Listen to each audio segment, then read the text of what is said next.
Animation has been with us for a long time since the release of the first animation called The Phantasmagory, which contains moving stick figures that was created by Emile Cole in the year of 1908. Animation wasn't popular back then until in the year of 1928, they released the iconic steamboat Willie that was created by Walt Disney himself, and it was a success. Throughout the years, it has been used on commercials. This is Butterworth. Why do you taste so good? I put a whole bag of jelly beans up my ass. Television shows, and movies.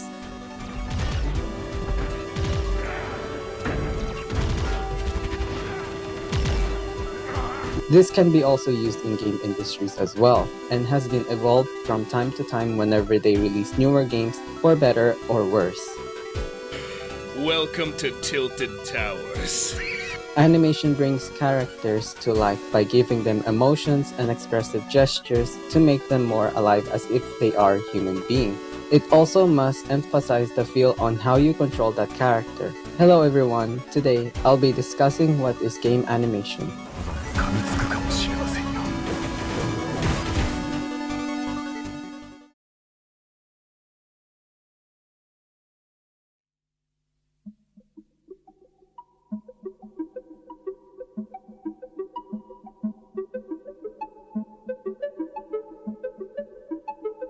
Before we dive deep, we already know what animation is.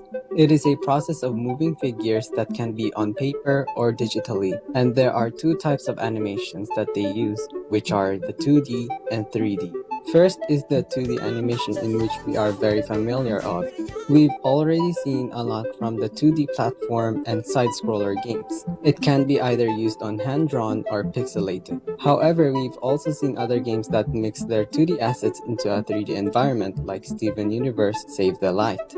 Speaking of 3D, 3D animation is a different type of animation that is heavily used for three-dimensional characters, objects, or even landscapes. But I'll be only focusing on the characters because we can do lots of things when animating a character, and there are four factors in which are characterization, expression, appeal, and functionality. The animation must have a characterization, and it is the most obvious one to do when animating. It is very important to make them distinctive and unique that are based on their personality, even when they have the same behavior and movesets, in which we've seen a lot from other games like 2B and A2 from Nier Automata.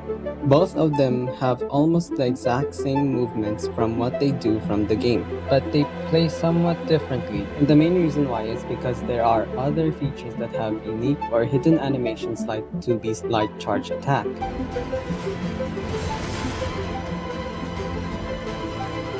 She does a forward spinning attack, then ends with a little twirl after the end of the animation. And there's a hidden animation for her to pet the pod, in which matches well with her personality, because she's a quite determined, respectful, and kind person. Then as for A2, she doesn't have either of these movesets, but instead of the generic light charge attack like 2B does, she does a taunt move, especially on what weapon she holds. She also has a unique dash animation that lasts longer than 2B's, and it can also hurt them while in her berserker mode as well.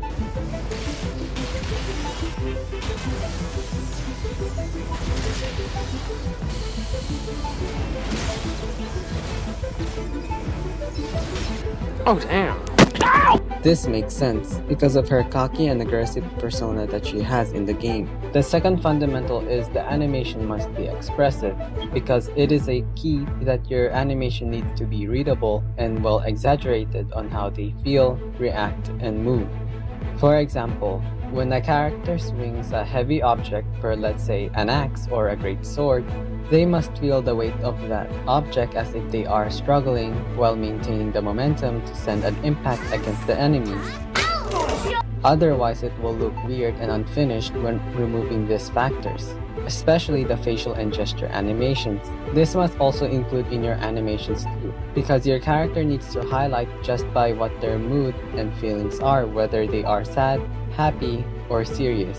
Removing this will make your animation lifeless or uncanny to a certain extent.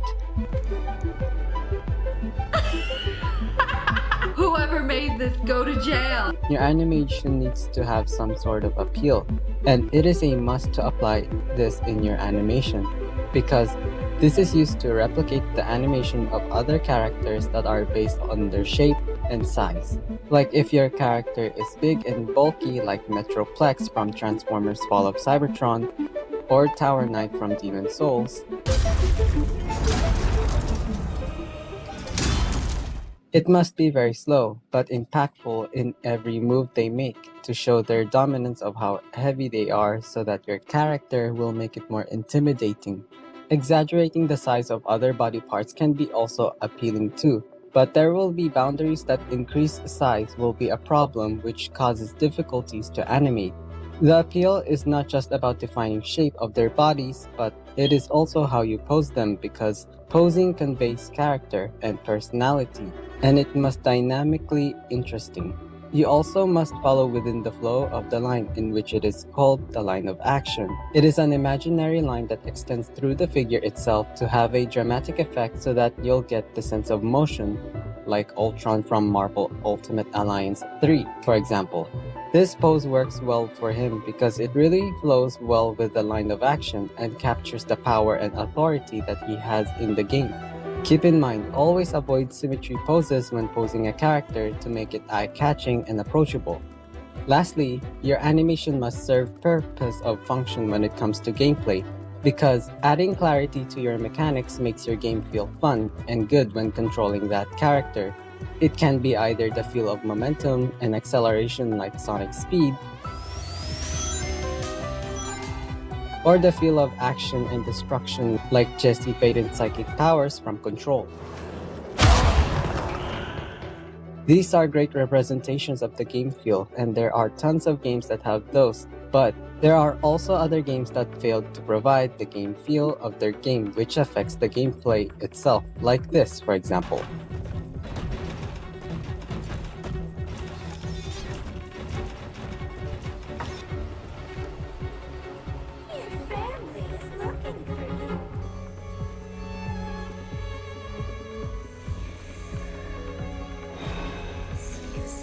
These are the 4 fundamentals of animation to create a good animation, and it must always come down to these 4 factors, because it is the core to make your gameplay feel good and fun as well.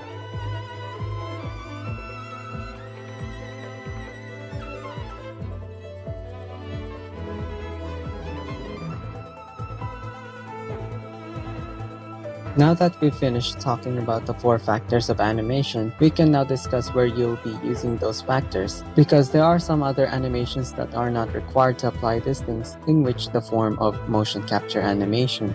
This type of animation is used to record human movements that will replicate the data to an existing model from the software, and it will specifically work on naturalistic humans that have human features like Genshin Impact, Final Fantasy, and Assassin's Creed.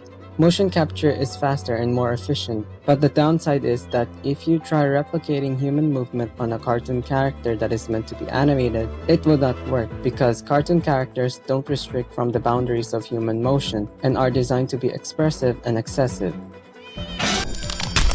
This is the reason why 3D animation exists. Unlike motion capture animation, 3D animation requires skill and time to craft a good animation. You also need to understand the composition aesthetics to improve your poses when animating, and it must rely on the principles of animation. Both motion and 3D animation have their own advantages and disadvantages, but what is important is that they work differently in terms of animation quality.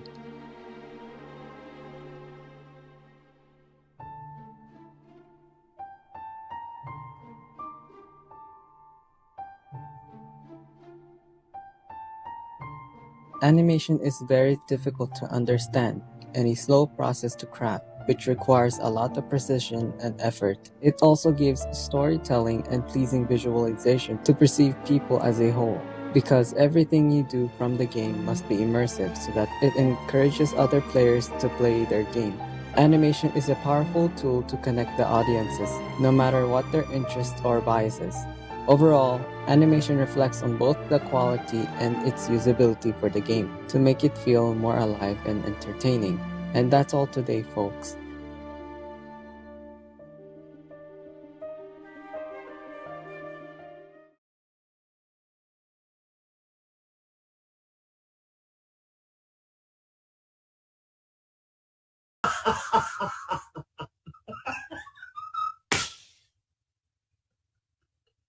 Hey,